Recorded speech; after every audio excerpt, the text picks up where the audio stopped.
Hi అండి, అందరికీ నమస్తే. న్యూ స్టోరీ అండి. నా Ravan part 1 with sweet love. ఇదే టైటిల్ అని అనుకోవద్దు. ఏం చేయను, స్టోరీకి తగ్గట్టు పెట్టడం తప్పట్లేదు. స్టోరీలోకి వెళ్ళిపోదాం. ఫస్ట్ ఎపిసోడ్ ఇస్తా, నచ్చితే కంటిన్యూ చేస్తానండి. హైదరాబాద్ లోని ఫేమస్ అయిన ఒక పెద్ద కళ్యాణ మండపం చాలా అందంగా ముస్తాబయ్యింది. ఎన్నో రకాల పూలతో సువాసన వెదజల్లుతూ ఉంటే విద్యుత్ కాంతులతో మెరిసిపోతుంది. అక్కడ జరిగే పెళ్లికి వచ్చిన వారి కాళ్లతో పార్కింగ్ ప్లేస్ అంతా నిండిపోయింది.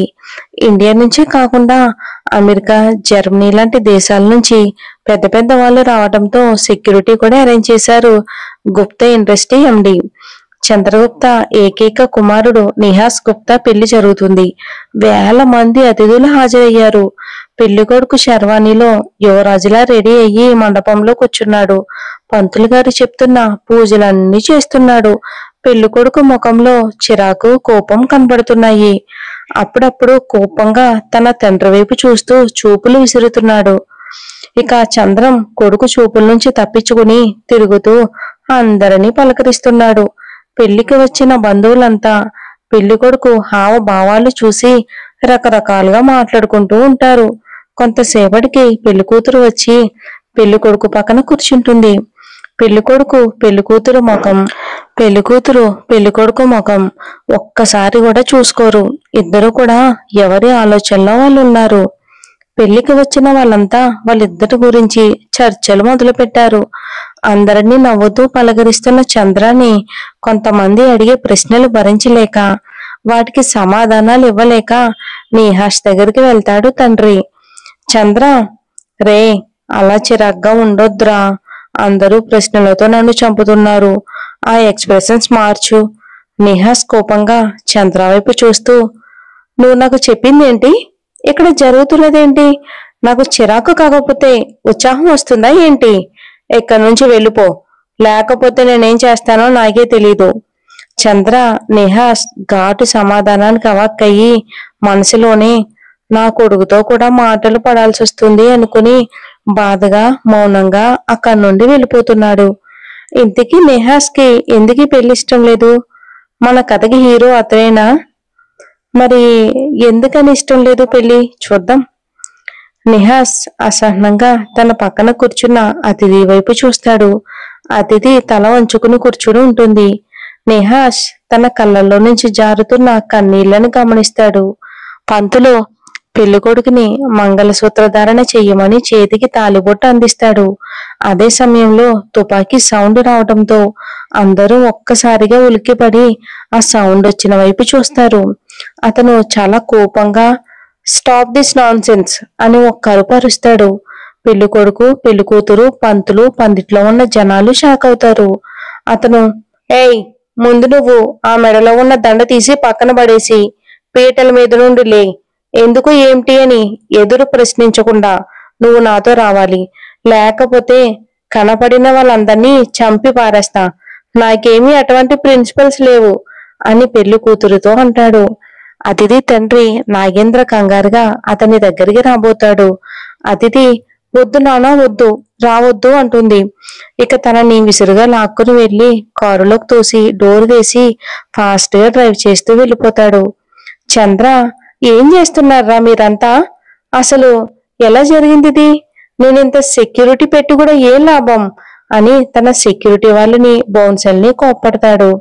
సెక్యూరిటీ సార్, అందరిలాగానే ఆయన కూడా ఇన్విటేషన్ చూపించాడు, అందుకే పంపించాం. అంతేకాకుండా మీకు చాలా క్లోజ్ అని కూడా చెప్పారు. చంద్ర, మీలాంటి వాళ్ళని పెట్టుకున్నందుకు నాకు తప్పుతుందా? ఛీ, వెళ్ళండి. వెళ్ళి సీసీటీవీ ఫుటేజ్ అంతా చెక్ చేసి అతని కార్ నెంబర్ పోలీసులకు ఇవ్వండి. Security, okay sir. చంద్ర, బావగారు, మీరేమీ కంగారు పడకండి. అమ్మాయికి ఏమీ కాదు, నేను తీసుకుని వస్తాను. నాగేంద్ర, త్వరగా ఏదో ఒకటి చెయ్యండి బావా. నిహాస్ వాళ్ళ నాన్న వైపు చూసి నాగేంద్ర వైపు కోపంగా చూసి తన మెడలో ఉన్న పూలదండ విసిరు కొట్టి మండపం నుంచి కోపంగా వెళ్ళిపోతాడు. నిహాస్కి ఏదైనా పెళ్లి ఆగిపోవడమేగా కావాలి. ఇక అభిలాష్ కారు చాలా ర్యాష్ గా డ్రైవ్ చేస్తూ ఉంటాడు. అభిలాష్ మన హీరో పేరు. అతిథి కేసీలో కూడా ఒళ్ళంతా చెమటలు పడుతూ ఉంటాయి. అతిథి, ఎవరు నువ్వు? చూడటానికి పెద్ద మనిషిలానే ఉన్నావుగా, ఇలా ప్రవర్తించడానికి బుద్ధి లేదా నీకు? అభిలాష్, ఏయ్, నాకు అసలే తెక్కెక్కువ, నోరు మూసుకుని పక్కనే పడుండు. ఊరికే వాగితే నోట్లో ప్లాస్టర్ వేస్తాను. అతిథి, నువ్వు కిడ్నాప్ చేస్తే నేను సైలెంట్ గా ఉండాలా? నువ్వు నా పెళ్లిలోంచి నన్ను తీసుకొచ్చేసావు, నీకు అర్థమవుతుందా అని అంటుంది. అభి ఒక్కసారిగా కిందకి దిగి వెనక ఉన్న అతిథి దగ్గరికి వస్తాడు. అతని కోపం చూసి అతిథి చాలా భయపడుతూ ఉంటుంది. అభి ఏం మాట్లాడకుండా అతిథి నోటికి క్లాత్ చుడతాడు. అతిథి కళ్ళు పెద్దవి చేసి చూస్తూ ఉంటుంది కోపంగా. అభి, అలా చూసావంటే గుడ్లు పీకేస్తా, జాగ్రత్త.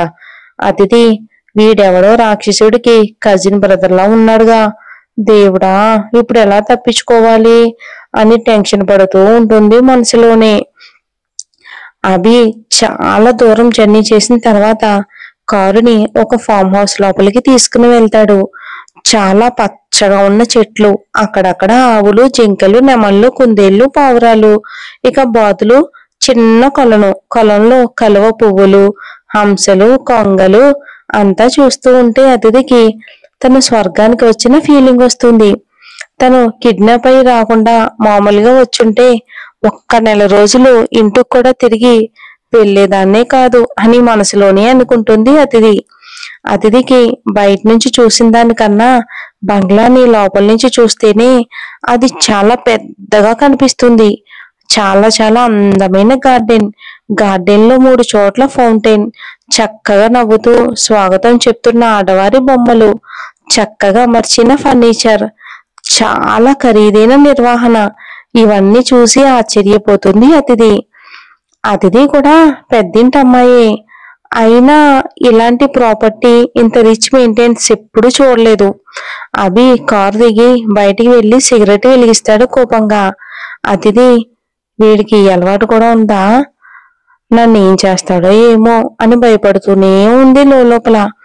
అతిథి తనను మాట్లాడనుమ్మని అభికి సైగ చేస్తుంది. మరి నోటికి క్లాత్ చుట్టాడు కదా, అభి తన నోటికి కట్టిన క్లాత్ తీసేస్తాడు. నీకు నచ్చినట్టు చేస్తున్నావు.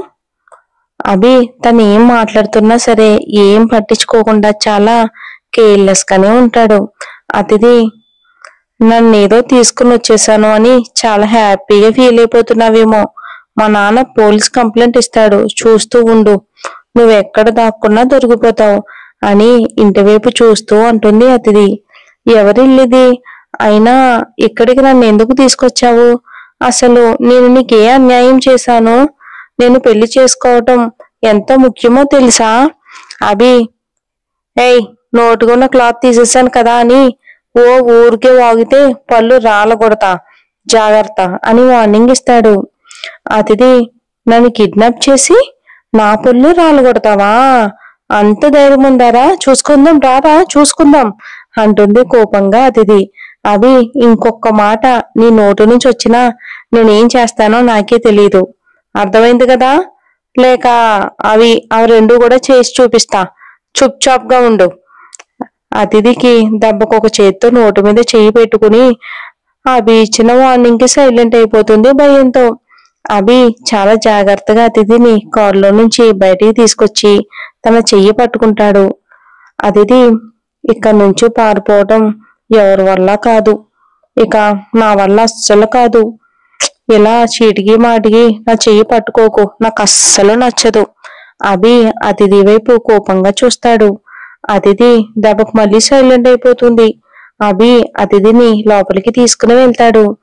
అతిథి బంగ్లా లోపల అడుగు పెట్టబోతూ ఉండగానే గుమ్మంలో ఆగి హాల్లో కనిపిస్తున్న డెకరేషన్ ఐటమ్స్, కొండపల్లి బొమ్మలు, చాలా ఖరీదైన వస్తువులన్నీ చూసి ఆశ్చర్యంతో నోరెళ్లబెడుతుంది. అసలు మన అభిలాష్ ఎవరు? ఎందుకలా తనని పెళ్లి మండపంలో ఉంచి ఎత్తుకొచ్చేశాడు? ఒకవేళ వాళ్ళ నాన్నకి అభికి ఏమైనా గొడవలు ఉన్నాయా? మరి వీళ్ళిద్దరి దారి ఎటు వెళ్తుంది? చూడాలి మరి. స్టోరీ ఇప్పుడేగా స్టార్ట్ అయ్యింది. మీకు నచ్చితే నెక్స్ట్ ఎపిసోడ్ కంపల్సరీ అప్లోడ్ చేస్తాను. స్టోరీ మీద అభిప్రాయాన్ని కామెంట్ రూపంలో తెలియచేయండి. అలాగనే హైప్ అన్న ఆప్షన్ కూడా క్లిక్ చేయండి. మీరు లైక్ చేసి కామెంట్ ఇచ్చేదాన్ని బట్టి నేను నెక్స్ట్ ఎపిసోడ్ అనేది ఇస్తా. మీకు నచ్చితే కంపల్సరీ రేపు ఇంకో 2 ఎపిసోడ్లు ఇస్తానండి. మీరు ఇచ్చే సపోర్ట్ని బట్టే ఉంటుంది ఏదైనా. థ్యాంక్స్ ఫర్ వాచింగ్ అండి. Thank you so much.